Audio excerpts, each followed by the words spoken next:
I mean, it sounds simple and stupid, but if you want to save money on operating your steam system, start insulating things.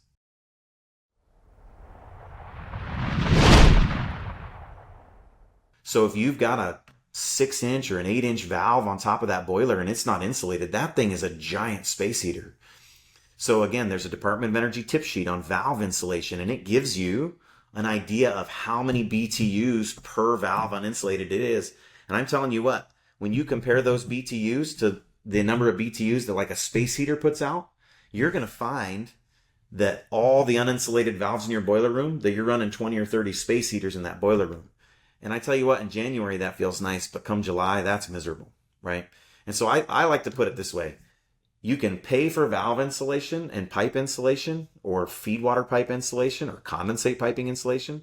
You pay for it with the energy savings, but we do it because it's safer. Now people aren't going to burn themselves. And the other reason we do it is because it saves on maintenance. Well, what do you mean it saves on maintenance?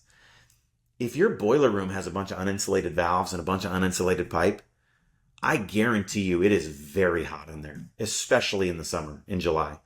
And so if I have to climb up onto the mezzanine to do maintenance in your boiler room, or to check on some transmitters, or to verify that my deaerator's working at the right pressures and temperatures, and I'm making sure there's no leaks up in the rack, if I climb up there and it's 140 degrees, how long am I going to be up there? Not very long. So if you tell me that good maintenance is getting done in your boiler room, but it's 140 degrees out there or 120 degrees out there, it's not. Good maintenance is not getting done.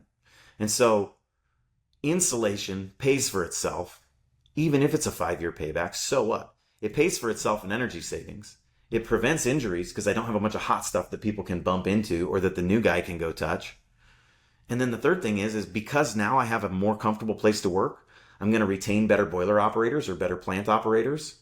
And it's going to be a comfortable place for them to be in, to do their job, to do the maintenance they're supposed to be doing, to do their full boiler log sheet, instead of doing what happens, right? A lot of this stuff gets pencil whipped. If your boiler room's miserable, there's probably stuff getting pencil whipped.